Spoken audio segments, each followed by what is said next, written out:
Very good.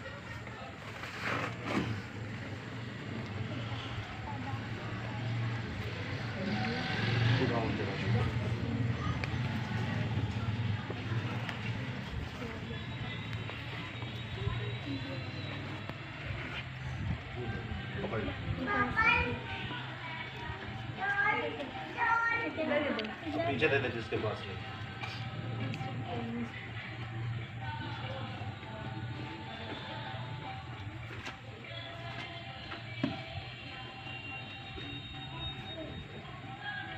खुदा तेरे नाम की अजीजों, आप लोग तैयार हैं कलाम खुदा के लिए? जी हाँ। हम तो सना बहुत ज़बरदस्त थी और जैसे बच्ची ने फरमाया कि लोग बहुत ज़्यादा हैं और आवाज़ थोड़ी कम है, आसमानी नारे से शुरू करेंगे। Hallelujah hallelujah hallelujah. जिंदा खुदा का शुक्र अदा करता हूं कि एक बार फिर से उसने मुझे आपके सामने खड़ा किया ताकि खुदा का दो धारी तलवार कलाम आपके सामने पेश कर सकूं। खुदा का वो कलाम जो बंद बंद कूदे कूदे में से होकर गुजर जाता है। खुदा का वो कलाम जो सोने चांदी के सिक्कों से भी ज्यादा कीमती। खुदा का वो कलाम जिसके बारे में लिखा है इब्तिदा में कलाम था, कलाम खुदा के साथ था, कलाम खुदा था। यही इब्तिदा में खुदा के साथ था, यही कलाम मुजस्सम हुआ, यही कलाम तजस्सुम हुआ, यानी जिंदा खुदा जिस्म बनकर हमारे सामने आया। मैं दुआ करता हूं, मैं कलाम करता हूं, मैं शुक्र अदा करता हूं आज किस कलाम खुदा के लिए कि उसने एक बार फिर से मुझे खड़ा किया ताकि इसी कलाम खुदा को मैं पेश कर सकूं जो दूध की मानिद है, जो हथौड़े की मानिद है, जो दो धारी तलवार की मानिद है। यह जिंदा खुदा का पाक कलाम जब हमारी हड्डियों में, हमारी नस्लों में, हमारे जिस्मों में, हमारे डीएनए में, हमारे खून में जब आता है तो ये जिस्मानी हमें रहने नहीं देता, नफसानी हमें रहने नहीं देता, बल्कि ये पाक कलाम हमें जलाली आसमानी बना देता है। Hallelujah hallelujah. यीशु मसीह के लिए, खुदा रूह कुदूस के लिए, खुदा की पाक शरीयत, खुदा के पाक फजल और तहरीरी खुदा बाइबल मुकद्दस के लिए एक बार जोरदार तालियां।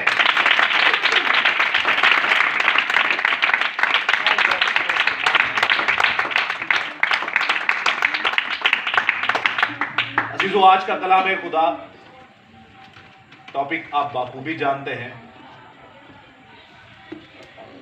कि 40 दिन की मिनिस्ट्री, लेकिन उससे पहले हम आयत मुकद्दसा पढ़ेंगे। और मैं ईमान रखता हूं 2-3 लोगों को छोड़ के ये आयत मुकद्दसा आप लोगों ने अपनी ज़िंदगी में पहली बार सुनी हो। यशायाह नबी का सहीफा उसका 20वां बाब और उसकी 2 से 3 आयत कोई भी ऊंची आवाज़ से पढ़ सकता है खड़े होकर, जो सबको आवाज़ है।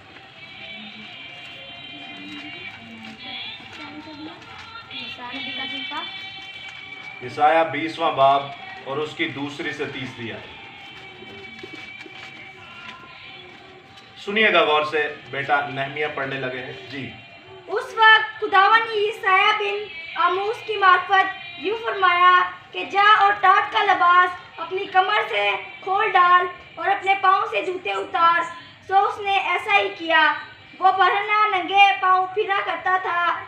तब खुदावन ने फरमाया, जिस तरह मेरा बंदा यशायाह 3 बरस तक बरहना और नंगे पाँव फिरा किया ताकि मिस्रियों और कूशियों के बारे में निशान और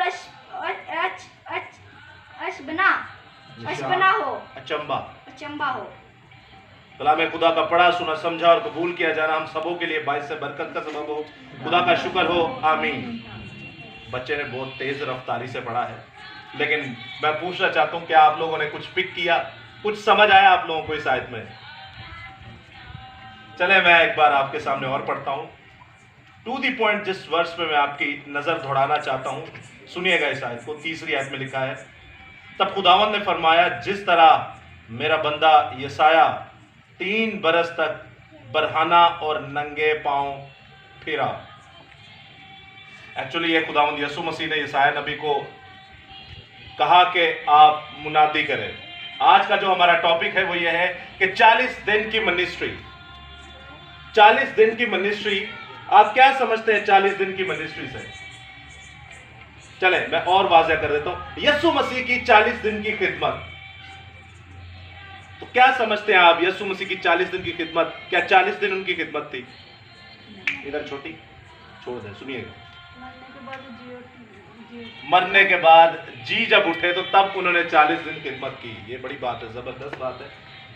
अब उन्होंने जी उठकर किया क्या? बड़ी खास बातें हैं जो आज हम सीखने को है। इनको समझिएगा और अपनी ज़िंदगी में अप्लाई ज़रूर कीजिएगा, क्योंकि इसके अलावा और हमारे पास ज़िंदगी में कोई भी आसरा और कोई भी हथियार नहीं है जो जिंदा खुदा हमें देता है, हम उसे अपनाएं, और उसके बगैर हमारी ज़िंदगी फजूल है। आप देखते हैं कि बाइबल मुकद्दस में हमने आयत मुकद्दसा पढ़ी। चले मैं एक बार फिर से पढ़ता हूं, फिर आपने मुझे बताना इस आयत में है क्या। उस वक्त खुदावंद ने यशायाह बिन आमोस की मार्फत यूं फरमाया कि जा और टाट का लिबास अपनी कमर से खोल डाल और अपने पांव से जूती उतार। सो उसने ऐसा ही किया। वो बरहना और नंगे पांव फिरा करता था। तब खुदावंद ने फरमाया कि जिस तरह मेरा बंदा यशायाह 3 बरस तक बरहना और नंगे पांव फिरा, ताकि मिस्रियों और कूशियों के बारे में निशान और अचंबा हो। यसु मसीह ने, जिंदा खुदा बाप ने, खुदा रूह कुदस ने यशायाह नबी को अपॉइंट किया अपनी खिदमत के लिए और उनसे मुनादी करवाई। किस हालत में करवाई? बरहंगा नंगा। समझते हैं आप इस बात को? आप इस बात की गहराई को समझते हैं? बरहना ऐसा हो गया कि पांव में चप्पल भी नहीं थी। और आज का हमारा टॉपिक क्या है कि यीशु मसीह की 40 दिन की खिदमत, यानी 40 दिनों में उन्होंने जो कलाम किया वो हमारे सामने बाइबल मुकद्दस की शक्ल में मौजूद है। लेकिन यशायाह नबी की मार्फत वो कह रहा है कि ये 3 साल तक बरहना होकर मुनादी करता था, ताकि मिस्रियों, कूशियों और आगे देखते और भी बहुत सारी कौमें हैं जिनके लिए निशान हो। खुदा अपने नबी से ऐसे करवा सकता है। आपको मुझे कह दे जाएं बरहना होके मुनादी करें। मुनादी का स्टैंडर्ड चेक कर रहे हैं आप और मैं खुश नसीब हैं जो पूरे कपड़े पहनकर, अच्छे जूते पहनकर मुनादी करने जाते हैं कहीं पे। वरना मुनादी का ये भी एक जरिया है और ये आपके सामने एक तरीकाकार है खुदा का। खुदा को कोई नहीं समझ सकता। अब जिस कौम के सामने ये मुनादी हुई, खुदा उनको बताना चाह रहा था कि तौबा करो, खुदा की तरफ रुजू लाओ, वरना तुम और तुम्हारी नस्लों का हाल मैं यही कर दूंगा। 3 साल तक बंदा नंगी पैरी टुरे तो पैरां दी हालत की हो जाती, जख्मी, दर्दनाक, चला भी नहीं जो जाए। है आप ये देखते हैं जो मुल्क कनान है, ज्यादातर इलाका जो है वो पहाड़ी इलाका है जिसपे 1 या आधे इंच की जो है वो नोकें निकली होती हैं। आप ज्यादा देर इस पर नंगे पांव चल नहीं सकते जी। तो आप समझ रहे इस बात को कि कैसे खुदावंद उनको दिखाना चाह रहा था अपने बंदे को तकलीफ देके कि जिस तरह इसका हाल है मैं तुम लोगों का भी ऐसे ही हाल कर दूंगा। तो क्या करो, मेरी तरफ रुजू लाओ, मेरी तरफ चलो, मैं जो कहता हूं सिर्फ वो करो और कुछ भी इससे ज्यादा नहीं आपको करना। पूरी दुनिया तारीकी में है और आपको खुदा दुनिया का नूर कहता है। ये दुनिया पूरी तारीकी में है। बाइबल में लिखा है सब कौमें मेरी वजह से तुमसे अदावत रखेंगी। इस जमीन के खुदा ने सबको क्या कर दिया है? गुमराह, अंधा कर दिया। सभी गुमराह है। सभी खुदावंद यीशु मसीह के नाम से आपसे रुजू नहीं बल्कि आपसे अदावत रखते हैं। रुजू करने वाले बहुत कम है। इन्हीं के अंदर खुदा ने आपको दुनिया का नूर बनाया। दुनिया का नूर का मतलब ये नहीं कि आपके अंदर से कोई लाइटें निकलेंगी। दुनिया एक तरफ होगी, आप अकेले एक तरफ होंगे। दुनिया एक तरफ होगी और आप अकेले एक तरफ होंगे। आपके वसीला से दुनिया बचेगी। आज का टॉपिक है मुनादी। यीशु मसीह जब जिंदा थे तब भी मुनादी करते रहे। जब 12 साल के थे बच्चे तब भी मुनादी करते रहे। जब पैदा हुए तब भी चरनी में रख दिया तब भी मुनादी। इसी तरह ये 3 साल बड़े पॉइंटेबल हैं। खुदावंद यीशु मसीह की मिनिस्ट्री कितने साल की थी? उन्होंने कितने साल मुनादी की? 3.5 साल। 3 साल या गालिबन 3.5 साल। यहां पे आप देख सकते हैं यशायाह को भी 3 ही साल दिए गए। दूसरी बात, बरहना होके तो यीशु मसीह को जब सलीब पर लटकाया गया था तो वो हमें एक बताया जाता है कि फिल्मों में अक्सर, लेकिन याद रखिएगा वो लंगोट जो होता है वो सेंसर करने के लिए। रोमियो की जब टिपिकल आप देखेंगे ना सजाए मौत कैसी होती है तो आपकी रूह कांप उठेगी। वो इतना जलील करते थे इंसान को, इतना जलील करते थे, इतनी लानत और फटकार उस पर डालते थे, बंदा देख के ही मर जाए। जिसके साथ हो रहा होगा तो उसका क्या हाल होगा। यसु मसीह ने भी बरहना होकर सलीब पर मुनादी की, और देखे ऐसी मुनादी की कि सलीब पर एक डाकू को बोलता है, तो आज ही मेरे साथ फिर दोस्त में होगा। आप सिमिलैरिटीज देख रहे हैं। ज्यादातर लोग इस आयत पर बात नहीं करते, लेकिन हमें करनी चाहिए, ये खुदा का पाक कलाम है। फिर से बात आ जाती है मुनादी की। आप में से कितने बहन भाई हैं जो मुनादी करना चाहते हैं, जो मसीह का पैगाम आगे पहुंचाना चाहते हैं? हाथ खड़ा करके बता सकते हैं। तो जेड़े नहीं हो की करना चाहते हैं, वो क्या करना चाहते हैं? वो इस दुनिया में क्या करने आए? इस दुनिया के अंदर एक ही काम है, अपनी भी रूह बचाओ और सामने वाले की भी बचाओ, बस दैट्स इट, खत्म हो गया।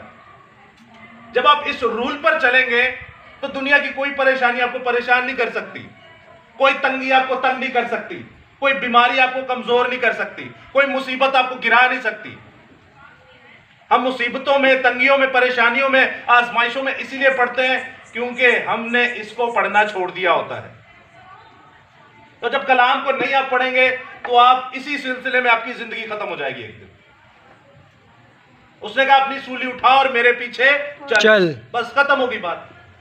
क्या मतलब है इसका? इसका मतलब यह है कि आप अपनी भी रूह बचाएं, फिर अपने घर वालों की भी बचाएं, फिर अपने पड़ोसियों की भी बचाएं, फिर अपने इलाके वालों की भी बचाएं, और फिर पूरे मोहल्ले की बचाएं। उसके बाद खुदा आपको दुनिया की इंतहा तक भी इस्तेमाल करेगा। लेकिन मसला यह है कि क्या हम इस कलाम खुदा को पढ़ते भी हैं? तो अगर पढ़ते ही नहीं तो मुनादी कैसे करेंगे? इसको पढ़े बिना तो मुनादी नहीं हो सकती। इसको पढ़े बिना मुनादी फिर वैसे ही होती है जैसे आप आजकल देखते हैं ज्यादातर इबादत में। अब जितनों ने हाथ उठाया गया मुनादी करना चाहते हैं, आपको पता है मुनादी करना कितना मुश्किल काम है, लेकिन आज सबसे सौखा काम यह बना है और सबसे अच्छा काम भी बना है। ज्यादातर तो आप देखते हैं इस काम में पैसा भी बहुत है, माल भी बहुत है, चाहे नेशनल हो या चाहे इंटरनेशनल हो, चाहे यहां से पैसा आए चाहे बाहर से आए, इसको बहुत आसान कर दिया गया है। लेकिन मसीहत आसान काम नहीं है। वो कह रहा है अपनी सूली उठा और मेरे पीछे चल। आप इसका मतलब नहीं समझते। मुसीबतें 30 किलो का भाला कह रहा है अपने उत्ते चुक, नंगी पैरी, ना रोटी ना पानी तुर। मसीहत जो है वो कोई फूलों की सेज नहीं है, ये कांटों भरा रास्ता है। लेकिन आज आप देखें हम रिलैक्स बैठे हुए, चिल बैठे हुए। आपको पता है मसीहत इस वक्त दुनिया में सिर्फ 33% है। 100 में से 8 अरब तकरीबन गालिबन दुनिया है, 8 अरब में से सिर्फ 33% मसीहत है। उन्होंने भी अद्धे जड़े लोग बहुत बुतप्रस्त ने, जिनका उस डिनोमिनेशन से ताल्लुक है। कहां गई मसीहत? कौन फैलाएगा इसे? कौन दुनिया में जाकर मुनादी करेगा? कौन अपने इलाके के अंदर मुनादी करेगा? हम तो इतने आलसी हो चुके हैं, इतने सुस्त हो चुके हैं, हम अपने घर में मुनादी नहीं करते। कौन सा बच्चा है जो अपने घर हर रोज अपने घर वालों को बिठा के कम से कम 10 मिनट ही कलाम सुनाता हो? वरना आपके 24 घंटे की दया की पता कितनी बनती है? सानू माल दी दया की पता है 2 घंटे 45 मिनट। 2 घंटे 40 मिनट कौन है जो अपने माँ बाप को देता है, अपने बहन भाइयों को देता है कि आओ 2 घंटे 40 मिनट बैठो और मैं आपको कलाम सिखाता हूं, या आप मुझे सिखाएं? हमें इबादत खानों में पैसे की दया की बताई जाती है। 10,000 ते नहीं दया किए, 60,000 ते नहीं दया किए, 1 लाख ते नहीं दया की। वक्त की दया की कौन बताएगा? हम खुदा को जब टाइम नहीं देंगे तो अजीजों हमारी इबादत जो है वो बेफजूल है, हम अपने आप को धोखा दे रहे हैं।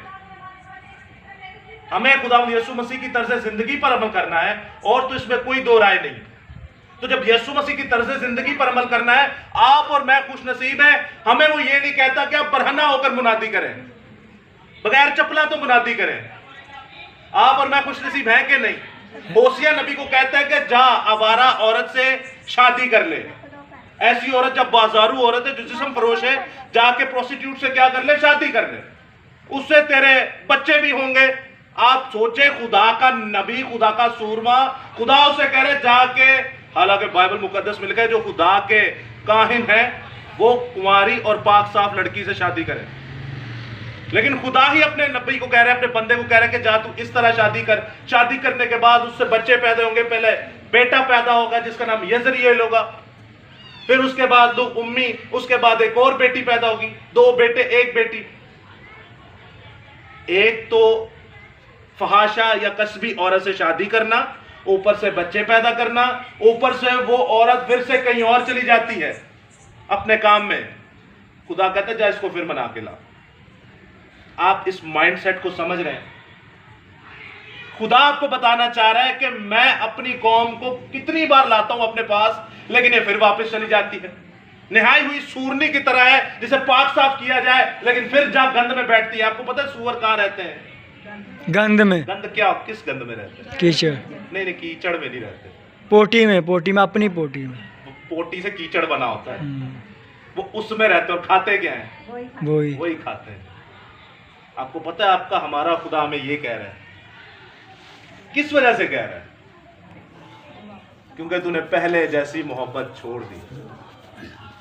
हम जब मसीहत में आए थे, मसीह को कबूल करके, तब बड़े जोशो खरोश में थे।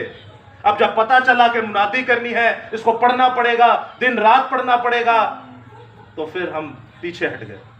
तो जब पीछे हट गए तो फजल का मजा चखने के बाद जो पीछे हट जाता है, फिर उसकी कोई माफी नहीं है।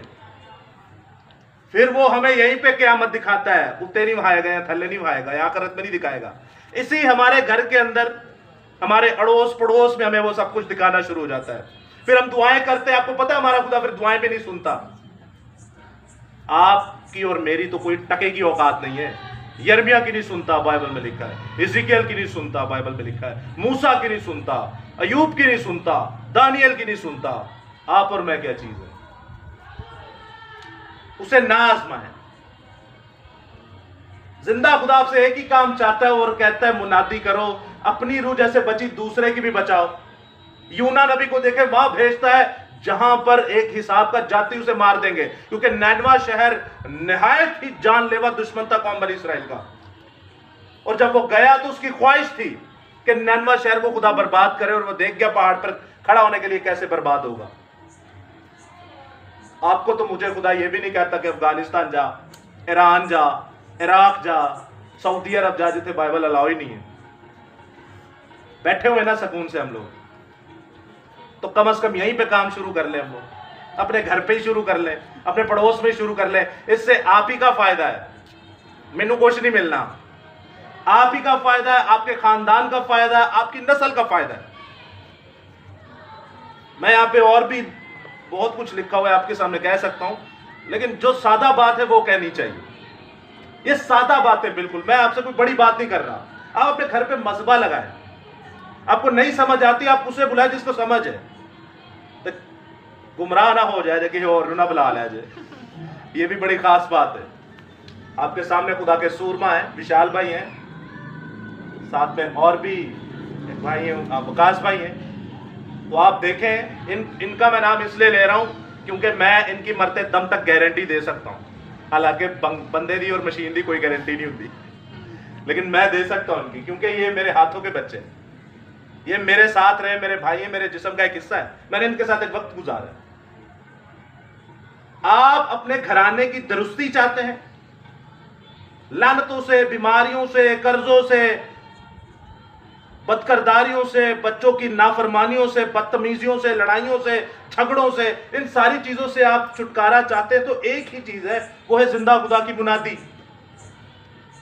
आप जब तक खुदा का कलाम पेश नहीं करेंगे, आप कुछ भी नहीं कर सकते। आपको और मुझे जिंदगी में, मैं ये नहीं कह रहा कि आप पुरपट पे चढ़ के खुदा का कलाम पेश करें, आप चलते फिरते कर सकते हैं। हमने यहां से काम नहीं था शुरू किया, और ना ही हमें शौक था कि हम ये करें। बस जब खुदा में आए, तो जब पता चला ये भी एक चैलेंज है, इसमें भी हमने ये काम करना है, तो हमने हंसी खुशी इसको कबूल किया। यीशु मसीह की 40 दिन की मिनिस्ट्री, आपको पता है मरने के बाद जब वो जी उठे, जी उठने के बाद 40 दिन तक नजर आते रहे। आप अमाल पहले बाब में जब पढ़ते हैं, 40 दिन में नजर आके क्या कहते होंगे, वो क्या करते होंगे? 3.5 साल कर तो लिया सब कुछ। क्या ख्याल है, क्या करते होंगे वो? उनका ईमान और मजबूत करते होंगे और उनके यकीन आना होगा किसी लोगों को, ताकि देखें, ताकि अब ये भी लोग कहते हैं ना वो जिंदा नहीं हुआ, वो मरे नहीं, ये भी इसी वजह से, इसी ताकि बात को गवाह आगे बढ़ाते हैं। शक करते थे, शक शक इतना करते थे, हालांकि उसकी जगह हम भी होते तो हम तो उससे ज्यादा ही कुछ कर लेते। खैर, वो शक करते थे, ईमान उनका नहीं था। आप देखेंगे वो कैसे बेईमान हो गए कि यीशु मसीह उनके सामने खड़े हैं, वो तब भी ईमान नहीं थे ला रहे। तो माँ जब बाहर ऊपर जाना था, बाइबल में लिखा, तब भी कुछ ईमान लाए, और बहुतेरे जो थे वो बस ऐसे ही थे। लेकिन आप समझिए, यीशु मसीह जब जमीन पर थे, जब वो जिंदा थे, वो आपको और मुझे समझाते रहे। लेकिन मसला ये, जब वो जिंदा थे तब भी एक शख्स ने शक किया, बड़ी नामवर हस्ती, जिसके बारे में यीशु मसीह खुद कहते हैं कि आज तक जितने नबी पैदा हुए मां के पेट से, इस जैसा कोई भी नहीं है। अब देखिए, 2 बार या 3 बार उन्होंने गवाही दी कि ये जिंदा खुदा का बेटा है, जो जहां के गुनाहों को उठा ले जाते, यह है बर्रा। लेकिन जब कैद हुए, मुसीबत आई, तो उन्होंने भी अपने कासदों को कहा कि जाके जरा पूछिए कि क्या आने वाला यही है। तो यीशु मसीह डायरेक्ट बता सकते थे, लेकिन उन्होंने अपनी खुदाई सिफ्त को इस्तेमाल किया, जो यशायाह 66 बाब में लिखी हुई है। बड़े बड़े नबी गुमराह हो जाते हैं, बड़े बड़े रसूल गिर जाते हैं जब मुसीबत आती है। यूहन्ना इस्तकबागी जैसा कोई भी नहीं, क्योंकि हमारे और आपके यीशु मसीह ने कह दिया। लेकिन आप देखें खुदावंद स्टैंडर्ड क्या बता रहा है कि इतना बड़ा सूरमा, जिसके जैसा कोई भी नहीं, जिसकी मैं गवाही दे रहा हूं कि मां के पेट से आज तक कोई ऐसा पैदा ही नहीं हुआ, मुसीबत आने पे वो भी शक में आ गया। सोचे, जो मां के पेट से मसा होके आया वो भी शक में आ गया, तो आप और मैं तो कलाम ही नहीं पढ़ते। कितने लोग हैं जो डेली 24 घंटे, 1 हफ्ता, 2 हफ्ता, 1 महीना लगा ले, इस कलाम खुदा को पढ़ते हैं डेली, बाकायदगी से, बिला नागा। जय मसीह की, जय मसीह की। गिनती के 3-4 हाथ हैं, उन्होंने भी 3 बच्चे ने और एक सिस्टर है। अजीजों, आपको पता नहीं कि आपके साथ होगा क्या होगा आपके साथ। बहुत कुछ हो भी रहा होगा, लेकिन आप किससे, वो पंजाबी च कहते हैं किरे ना मथा लाया तो साथ। आपको पता है, आप अपने साथ अदावत करते हैं। ये जुमला सुना होगा, आ बैल मुझे मार। हम जब ये काम करते तो इसका मतलब पता क्या है, आ खुदा मुझे मार। दुनिया में कोई गुनाह बड़ा नहीं है, हर गुनाह की माफी है, एक ही गुनाह की माफी नहीं है, और जो रूह के खिलाफ है। रूह के खिलाफ गुनाह क्या है? आपने कभी सुना किसी को जो खुदा के रूह को या खुदा को गाली देता हो? कभी सुना हो? कभी नहीं सुना होगा। कलाम है, कलाम खुदा का कलाम है। ये खुदा का रूह जो है वो कलाम, बाइबल मुकद्दस जो है, ये खुदा के रूह की मुआरफत लिखा गया ना, ये खुदा के रूह के जरिया से लिखा गया, या किसी इंसानी सोच के जरिया से लिखा गया, या खुदा के रूह के जरिया से लिखा गया। लेकिन जब आप इसे नहीं पढ़ते तो आप रूह का गुनाह कर रहे हैं, जिसकी माफी नहीं है। इस दुनिया में सबसे बड़ा गुनाह ही है कि जब आप कलाम खुदा को नहीं पढ़ते, फिर उसका खुमियाजा भी हमें भुगतना पड़ता है जमीन पर। जिंदा खुदा क्या कहता है? जब वो जिंदा हुए यीशु मसीह और जब आसमान पर जाने लगे, तो यहां पर लिखा है, सुनिएगा सिर्फ, मत्ती 28 बाब और उसकी 17वीं आयत में सुनिएगा बस। और 11 शागिर्द गलील के उस पहाड़ पर गए जो उसने उनके लिए मुकर्रर किया था। सो उन्होंने उसे देखकर सिजदा किया। सिजदा यहां पर लफ्ज प्रोस्कुनियो, यानी कि यीशु मसीह को ये खुदावंद खुदा मानते थे, उन्हें सिजदा किया। और बाज ने शक किया, मगर बाज ने शक किया। यीशु ने उनके पास आकर उनसे बातें की और कहा कि आसमान और जमीन का कुल इख्तियार मुझे दिया गया है, बस जाकर सब कौमों को शागिर्द बनाओ, उन्होंने बाप और बेटे और रूह कुदुस के नाम से बपतिस्मा दो। इसमें कोई मुश्किल तो नहीं, समझने में कोई मुश्किल है? इस जुमले में आसान है कि नहीं? तो ये काम करते हैं कि नहीं? ये आपका खुदावंद खुदा जो आपका सरबराह है, जो आपका निजात दहिंदा, ये आपको एक काम कह रहा है, ये करो। नहीं करेंगे तो उसका क्या होगा? फिर उसका कोई तो अंजाम होगा। खुदा का गुनाह करें या उसकी नाफरमानी करें तो उसका कुछ तो अंजाम होगा। असि अपने प्यो दी नाफरमानी या मां दी करिए तो कितना बुरा उसका रिजल्ट निकलता है। मारे होती हैं, गालियां होती है, चपेटे ठुड्डे होते हैं। तो सोचे आसमानी खुदा जब उसकी नाफरमानी करेंगे वो क्या करेगा आपके साथ? वो आपके पूरे घर को बर्बाद करेगा। वो एक दो बंदे को नहीं पकड़ता, उसने कहा तुम मेरे घर को बर्बाद करो तो मैं तुम्हारे घर को बर्बाद कर दूंगा। ये घर किसका घर है? ये मकदस, खुदा ये खुदा का घर है। जब इसको आप रूहानी खुराक नहीं देंगे तो आप इसे बर्बाद कर रहे हैं। तो जब आप इसे बर्बाद करें तो वो आपके घर को ही बर्बाद कर देगा।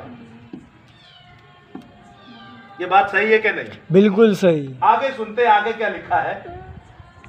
और उनको ये तालीम दो कि उन सब बातों पर अमल करे जिनका मैंने तुमको हुक्म दिया, और देखो मैं दुनिया के आखिर तक तुम्हारे साथ हूं। Hallelujah, hallelujah. हम लोग दुआ करते हैं, गॉड ब्लेस यू। छोटू उसको छोड़ दो, सुनिएगा। अपनी अपनी बाइबल बंद कर दूंगा। बाइबल को खेड़ समझे बच्चे, क्या पेन के साथ मार रहे हो? बंद कर दे, किताबें सारी बंद कर दे। बाइबल मुकद्दस में लिखा है, हम अक्सर लोगों को कहते हैं गॉड ब्लेस यू, खुदावंद आपके साथ हो। क्या होता है खुदा? क्यों आप और मैं कहते हैं गॉड ब्लेस यू? मैं जैसे आप लोगों को कहूं खुदा आप सबके साथ हो, होगा खुदा? क्यों? इस आयत को मैं पढ़ता हूं, सुनिएगा गौर से। और उनको यह तालीम दो कि उन सब बातों पर अमल करें जिनका मैंने तुमको हुक्म दिया, और देखो मैं दुनिया के आखिर तक हमेशा तुम्हारे साथ हूं। किनके साथ है? जो बाइबल मुकद्दस पे अमल करता है। तो अमल तो तब होगा ना जब इसे पढ़ेंगे। खुदा उसके साथ है जो इस कलाम खुदा को पढ़ता और उस पर अमल करता है, जो फरमाबरदार है। और किसी के साथ नहीं है। आप जितने मर्जी चर्चों में चले जाएं, जितनी मर्जी इबादतें करवा लें, जितनी मर्जी दुआएं कर लें, जितने मर्जी आप अच्छे अच्छे काम कर लें, कोई फायदा नहीं है। खुदा आपके साथ नहीं है। वो क्या कह रहा है कि दुनिया के आखिर तक जाओ, सब कौमों में मेरी मुनादी करो, बाप और बेटे और उसके नाम से बपतिस्मा दो, जो मैंने कहा है वो जाके बताओ, तब मैं दुनिया के आखिर तक तुम्हारे साथ हूं। शर्त रखी है ना। तो जब हम ये काम कर ही नहीं रहे तो खुदा हमारे साथ कैसे हो सकता है? अगर आप कहें मुझे तो फिर भी ये ब्लेसिंग मिली है, मुझे तो ये भी ब्लेसिंग मिली है, ये काम मैं नहीं कर रहा, तो इनसे बड़ी बड़ी ब्लेसिंग आपको मिलेंगी। टेंशन ना लें, शैतान सब कुछ देने की कुदरत रखता है। दे सकता है कि नहीं? दे सकता है। तो जमीन का खुदा है तो सब कुछ आपको दे सकता है। उसने तो किसी को नहीं छोड़ा, उसने यीशु मसीह को ही पकड़ लिया। मैनू चौके सिजदा कर तो ये सारी शान शौकत मैं तुझे दे दूंगा। उसको पता था ये किसकी है, फिर भी आसमान है। उसका काम है ये, उसका काम है ये। वो मसीह के सामने भी नहीं झिझका, न डरा। आपका मेरा क्या काम है? प्रीच करें, टीच करें, मुनादी करें, रूहों को बचाएं। ऐसे पुरपट पे चढ़ के जरूरी नहीं आप किसी के घर जाके दोस्ताना माहौल में बैठ सकते। मैं आपको पहले भी बता रहा हूं, हमने काम ऐसे शुरू नहीं किया। आप खुदा के कलाम को पढ़ें तो सही। खुदावंद यीशु मसीह जिंदा होने के बाद भी 40 दिन तक मुनादी ही करते रहे। आप लूका की इंजील पढ़ लें, आप मरकस की इंजील पढ़ लें, आप मत्ती की इंजील तो पढ़ ही रहे, यूहन्ना की इंजील पढ़ लें, वो मुनादी ही किए जा रहे हैं। मुनादी तब करेंगे ना जब पढ़ेंगे। कितने लोग हैं जिनको उर्दू पढ़नी आती है? सही सही उर्दू पढ़ लेते हैं, मैट्रिक पास भी हैं। कई मैट्रिक पास की थी, उन्होंने उर्दू नहीं होंगी, पता नहीं उन्होंने कैसे पास की। आप लोग बाइबल नहीं पढ़ते, आप लोगों ने मैट्रिक तक 10 साल इनिया किताबां पढ़ ली हैं। आपको पता है आपने कितनी किताबें पढ़ी होंगी, कितना पैसा लगाया होगा? 10 साल अपने अपनी जिंदगी के लगाए। 10 साल बाइबल को कितने दिन देते हैं, कितने महीने दिए, कितने सालों की तो बात ही कुछ और हो जाती है। आप ही के दरमियान ये छोटा बच्चा बैठा हुआ है। इधर आइए। नेमिया नीमिया नहीं, नेहमिया। आइए नेहमिया। आपने कितने अरसे में बाइबल मुकद्दस को पढ़ लिया? कितने महीने में? 4 4 महीने में। आप ही का बच्चा है, आप ही के दरमियान रहता है। नहीं तो इनू की को पर लगे हुए ने, ये आसमान तो डिग गया। इसने 4 महीने में क्यों पढ़ी? ये कोई पागल है? ये क्या है? ये क्या कुछ सटियाया हुआ है या कोई पागल है, कोई नफ्सियाती है, क्या है? अजीजों ये बिल्कुल ठीक है, लेकिन आप लोग सोचिएगा आप लोग क्या है। यहाँ पे वो पीछे आपके सामने ऐसे बैठे हुए जो बाइबल मुकद्दस कई बार पढ़ चुके हैं। इसने पूरी बाइबल पढ़ ली है। ये बच्चा कौन है? इसका भाई है। अच्छा, चारों भाइयों ने पढ़ ली है, चारों भाइयों। वो तुझी की और कोई काम नहीं। खुदावन बड़ी बरकत है। जय मसीह की, जय मसीह की। इन चारों भाइयों के लिए एक बार जोरदार ताली।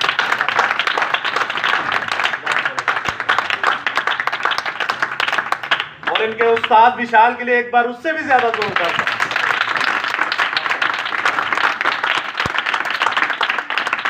आप समझ रहे हैं इन बातों को? ये क्यों इस तरह कर रहे हैं? इसके पीछे बहुत बड़ा प्लान है। शैतान अपने लोगों को पकड़ता है ताकि लोगों को गुमराह करे। खुदा अपने लोगों को पकड़ता है, लेकिन यहीं से अंदाजा लगा ले, बाइबल में लिखा है बुलाए गए तो बहुत है लेकिन बरगजीदे थोड़े। बुलाए गए थे बहुत सारे ने, पर बरगजीदे थोड़े हैं। ये बात याद रखिएगा। आप में से, हम में से बहुतेरे ऐसे हैं जो सुन लेते हैं बस फारिग, छोड़ो, दफा करो। तो खुदा क्या करेगा आपके साथ? मैं आपको बता रहा हूं, हम अपने माँ बाप का गुनाह करते हैं तो हमारा क्या असर होता है। तो आप सोचे जिंदा खुदा का गुनाह कर रहे हैं। आप और मैं खुश नसीब है जो किसी क्रिश्चियन घर के अंदर पैदा हुए हैं, किसी गैर कौम में नहीं पैदा हो गए। तो फिर क्या होता हमारा? आपके पास ये बाइबल होती, मैंने अपने घर पे रखी हुई है। बच्चे आते घर पे पढ़ने के लिए, वो अपने घर नहीं पढ़ सकते, उनको पता है कत्ल कर देंगे। वो मेरे घर पे आके पढ़ते हैं डर के मारे। क्या समझ रहे हैं आप इन बातों को? क्या वो पागल है? उनको और कोई काम नहीं है जिंदगी के अंदर? आप सोचिए, आप मसीह घरों के अंदर पैदा हुए, आप आजाद हैं।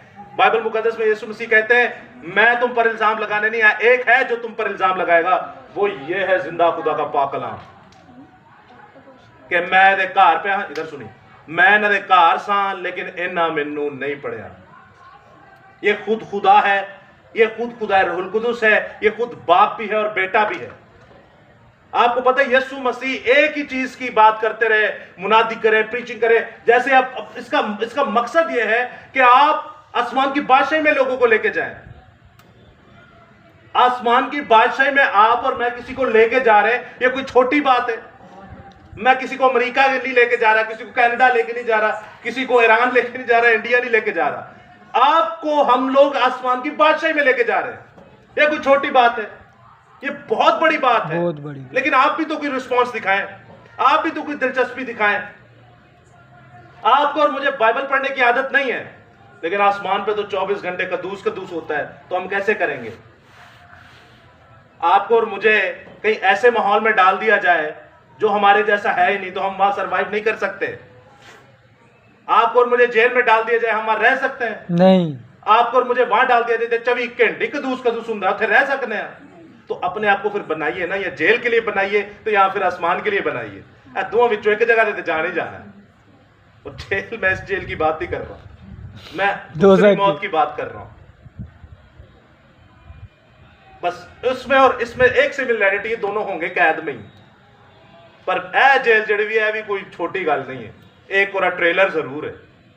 तो जीजो सोचे दूसरी मौत कैसी होगी। इससे होगा क्या? अगर आप और मैं कहते हैं हम कलाम को नहीं पढ़ते, तो ठीक है, हम न्यूट्रल जिंदगी गुजारे। अच्छे काम आप कैसे कर सकते हैं? अच्छे काम तो कायनात के सारे इसके अंदर लिखे हुए, बाइबल मुकद्दस के अंदर। आप अपनी सोच से अच्छे काम कैसे कर सकते हैं? या लोका नु वेख के करोगे तो जिथे लोका जाना उत्थे तू ही जाओगे, या इंसानों को देख के करेंगे, या उस्तादों को देख के करेंगे, या बड़े बड़े जो दुनिया के बड़े बड़े सीटों पे उनको देख के करेंगे, तो फिर वो भी जा जाएंगे, आप भी वहीं पे जाएंगे। आप अगर कुछ करना चाहते हैं, आपको इस कलामे हक को, इस कलामे खुदा को पढ़ना पड़ेगा। यीशु मसीह यही कहते रहे कि तौबा करो क्योंकि आसमान की बादशाही नजदीक है। वो आपको आसमान की बादशाही में लेके जाना चाहता है। यीशु मसीह मरे तब भी मुनादी करते रहे, मरने के बाद जी उठे तब भी मुनादी करते रहे, 12 साल के थे तब भी मुनादी कर। आप देखें उनकी पूरी जिंदगी इसी मुनादी में गुजरी। जब पैदा हुए तब भी मुनादी कर रहे थे कि नहीं? कैसे? सिस्टर जवाब सारे सही देती है, आगे तमसील नहीं बता। कैसे पैदा होकर कैसे मुनादी कर रहे थे? मजूसियों के ज़रिए। वाह, अजीब मुशीर खुदा कादिर अब्दियत का बाप सलामती का शहजादा पैदा हुआ। वाह, मजूसियों के जरिए। और कोई आप देखते हैं यीशु मसीह जब पैदा हुए उन्हें रखा कहां गया? एक बड़ा टिपिकल वर्ड है, ये हम लोग अक्सर बात करें। चरनी के अंदर, चरनी के अंदर जब रखा गया तो चरनी को उर्दू में क्या, पंजाबी में क्या कहते हैं? खुरली। खुरली के अंदर क्या होता है? जो जानवर अपना चारा खाते हैं। वो जगह साफ होती है, गंदी होती है? गंदी होती है। आपके और मेरे निजात दहिंदे के लिए हालांकि उन्हें साफ ही करके पाया होना विच, लेकिन एक्चुअल उस नेचर तो उसकी गंदी ही है। वह चारा होता है, चारे के साथ कीड़े मकोड़े होते हैं और भी बहुत सारी चीजें होती हैं। आपका और मेरा निजात दहिंदा खुदावंद यीशु मसीह चरनी के अंदर रखा गया। तो चरनी के अंदर कौन चारा खाना आता है?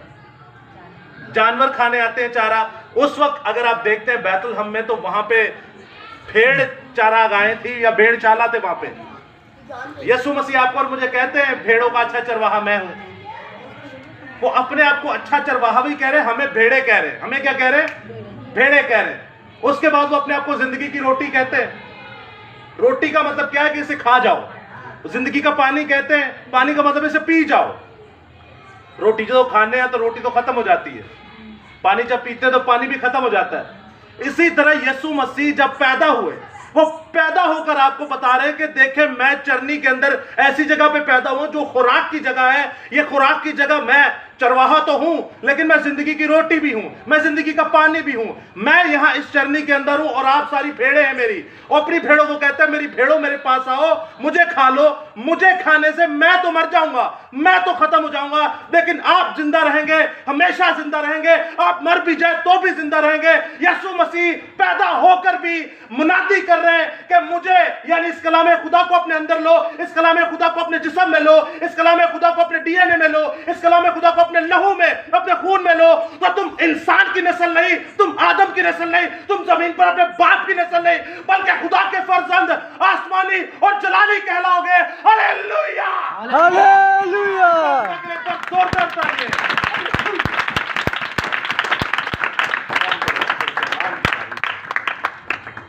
खुदावंद यीशु मसीह पैदा होकर भी मुनादी कर रहे हैं।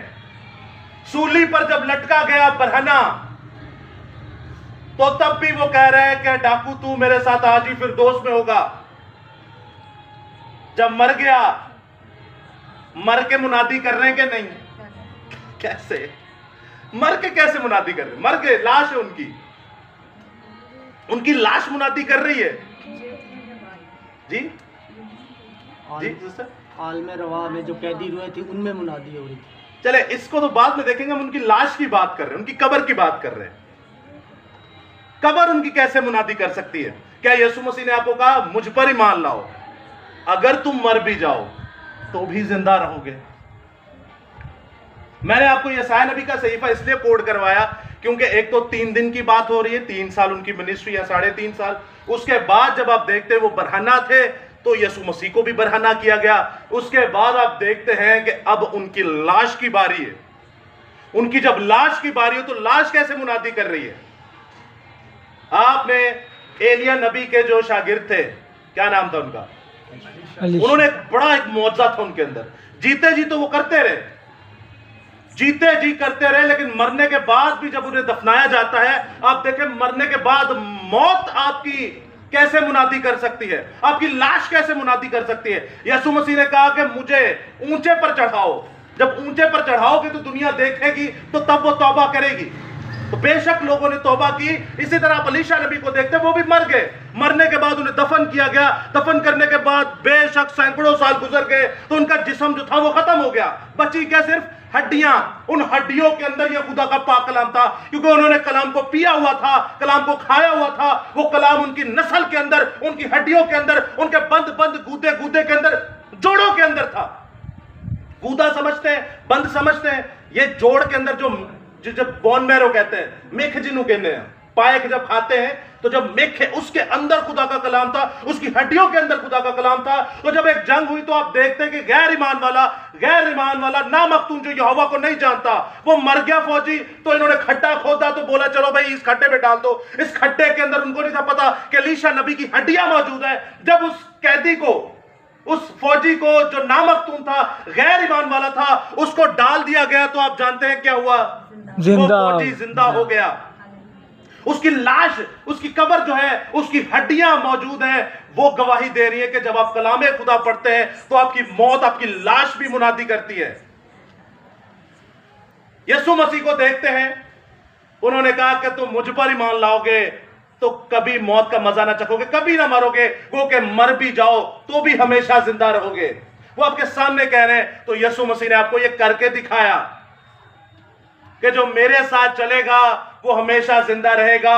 और यीशु मसीह जब मर के जी उठे, जी उठने के बाद बाइबल मुकद्दस में लिखा है कई मुकद्दसीन के जिस्म भी जी उठे। एंड ऑफ द डे हमारे पास एक ही ऑप्शन है और वो है जिंदा खुदा का पाक कलाम। ये आपको कभी अकेला नहीं छोड़ता। आपको पता है मूसा ने कहा कि फराउन मेरे लोगों को जाने दे ताकि ये क्या करें, मेरी इबादत ताकि करें। जिंदा खुदा की इबादत कर सके। वो जिंदा खुदा की इबादत है क्या? ताकि इसको समझ सके, इसको पढ़ सके, क्योंकि ऑलरेडी गैर कौम में रह के अपनी भी जुबान भूल गए। इस कलामे खुदा को पढ़ सके। इस कलामे खुदा को पढ़ना अजीजों आपके लिए और मेरे लिए निहायत जरूरी है। आप बाप इब्राहिम को देखते हैं, बाप इब्राहिम में भी कलाम था, खुदा का कलाम था, तो अपने बेटे को प्रीच कर रहा था। उस वक्त अगर आप एजिस का हिसाब लगाएं तो 14 से 17 साल उम्र बताई जाती है। 14 तो 17 साल के बच्चे को अच्छी तरह पता होता है कि ऐ हुण छुरी मेरे उत्ते चलनी है तो मैं मर जाना है। ऐसे ही है, एडा छोटा को बच्चा है ना तो वो चीज़ों से बचता है, छुरी से, गर्म चीज़ों से। अक्सर नहीं कहते हैं निका जो है ना अपनी जान की किड्डी परवाह है। आप समझते हैं इन चीज़ों को। आखिरी बात आपसे करने को, तो बाप इब्राहिम ने जब कहा बेटा बर्रा तो नहीं है, खुदा मुहैया करेगा, तो उसके बेटे ने उससे आर्ग्यू तो नहीं किया कि मैं तो नहीं भाई मरना, मैं तो बच्चा, मैं क्यों मरा, खुदा बर्रा देगा। लेकिन अजीजों याद रखिएगा, ये होता है माँ और बाप की प्रीचिंग का असर। माँ और बाप की मुनादी अपने बच्चों के ऊपर। आप क्या समझते हैं आपको बच्चे दे दिए बस फारिग, दुनिया की सबसे बड़ी दौलत लेके आप बैठ गए? ये खुदा ने आपको आजमाने के लिए एक प्रोजेक्ट दिया है कि इस प्रोजेक्ट पे आप काम क्या करते हैं। यही बच्चे आपकी रास्तबाजी या नाफरमानी को जाहिर करते हैं हर रोज। क्या आप इन बच्चों के साथ कर क्या रहे हैं? आप इन बच्चों को दे क्या रहे हैं? आप इन बच्चों को खिला क्या रहे हैं? बाप इब्राहिम ने तो ऐसा जिंदा खुदा का पाक कलाम उन्हें खिलाया, वो आर्ग्यू नहीं थे करते। उनको पता था कि अब ये मेरी बारी है, तो वो लेट गए कुर्बानगाह पर। तो अजीजों याद रखिएगा, खुदा का पाक कलाम बाप इब्राहिम के अंदर इस तरह था, वो अपने जब दो नौकरों के पास जाते तो उनको बोलते रुको, यहीं पर रुको, हम जरा कुर्बानी करके या इबादत करके आ रहे हैं, हम दोनों आ रहे हैं। कितने आ रहे हैं? तो खुदा ने तो कहा था तू अपने बच्चे को कुर्बान कर। ये कैसे कह रहे हैं दोनों आ रहे हैं? अजीजों वो खुदा के पाक कलाम के साथ चलता रहा, वो खुदा के साथ चलता रहा। पहले उन्होंने बहुत सारी कोताहियां की या मिस्टेक्स की, लेकिन जब वो समझ गए खुदा के कलाम को, तब उनका भरोसा देखिए, उनकी मुनादी का स्ट्रक्चर देखिए। उन्होंने अपना सारा पाक कलाम अपने बच्चे के अंदर ट्रांसफर किया और अपने गुलामों को या अपने दोस्तों को या फिर अपने सिपाहियों को या अपने नौकरों को वो कह रहे हैं कि आप दोनों यहां पर रुके, आप लोग यहां पर रुके, हम दोनों वापिस आ रहे कुर्बानी देकर, हम दोनों वापिस आएंगे। हालांकि खुदा ने कहा कि तू अपने बच्चे की कुर्बानी दे। असूलन ये कहना चाहिए था मैं अकेला आ जाऊंगा, लेकिन उनको तसल्ली देने के लिए, या यहां पर ये बड़ा फैक्टर है कि खुदा का कलाम उनके अंदर था और उन्होंने अपने बच्चे के अंदर प्रीचिंग की हुई थी, अपने बच्चे के अंदर मुनादी की थी। उन्होंने कहा हम दोनों वापिस आएंगे। जब देखिए कुर्बानगाह के अंदर उन्हें हलाक करना था, तो फरिश्ता आकर कहता है या खुदावंद आकर कहता है कि इब्राहिम अपना हाथ रोक ले, क्योंकि तेरी बात सुन ली गई। खुदा ने देखा कि तू खुदावंद के नजदीक अजीज जाना जाता है, तू उसका मुकद्दस है, तू उसका दोस्त भी है। तो बाप इब्राहिम, जिसे ईमानदारों का बाप कहा जाता है अजीजों, वो कैसा खुश हुआ होगा। बाप इब्राहिम को यह पता था कि मैं इसको लेकर तो जा रहा हूं, मेरा ईमान है मैं इस कलाम खुदा को जानता हूं, हम दोनों वापस आएंगे। क्यों? क्योंकि मैं जानता हूं कि मैं जिस खुदा को मानता हूं वो इब्तिदा में कह ही देता है तो जमीन बन जाती है, वो इब्तिदा में कह ही देता है तो आसमान बन जाता है, वो इब्तिदा में कह देता है तो आसमान जमीन का लश्कर बन जाता है, वो इब्तिदा में कह देता है तो समंदर और समंदर का लश्कर बन जाता है, उसके कहने से फरिश्ते बन जाते हैं, उसके कहने से एक पुतला बनता है और पुतले के अंदर जान फूकी जाती है और वो जिंदा हो जाता है। वो जिंदा खुदा का सूरमा जानता था कि पाक कलाम मेरे अंदर पाया जाता है, मैं अगर छुरा चलाकर इसे मार भी दूं, इसे दो टुकड़े कर दूं, तो मेरा यहोवा खुदा इसे जिंदा करने की कुदरत रखता है, मेरा यहोवा खुदा इसे फिर से जी उठा खड़ा करेगा। Hallelujah hallelujah. तो बात पे पाक कलाम के एक बार जोरदार तालियां।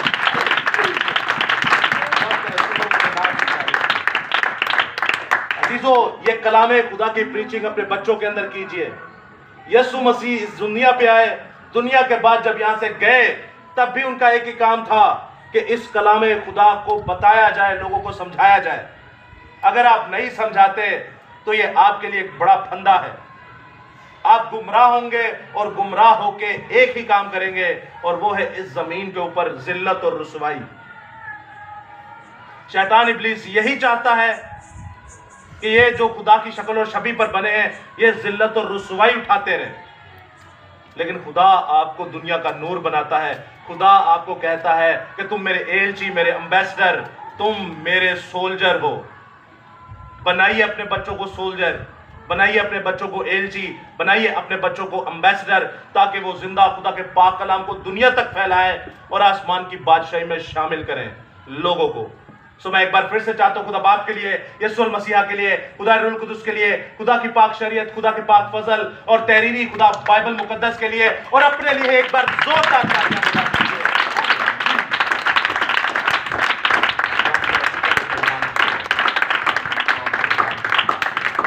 आइए अजीजों, अपने सरों को झुकाएं ताकि जिंदा खुदा के आगे अपनी मुनाजातें इल्तिजाएं और दुआएं पेश कर सकें।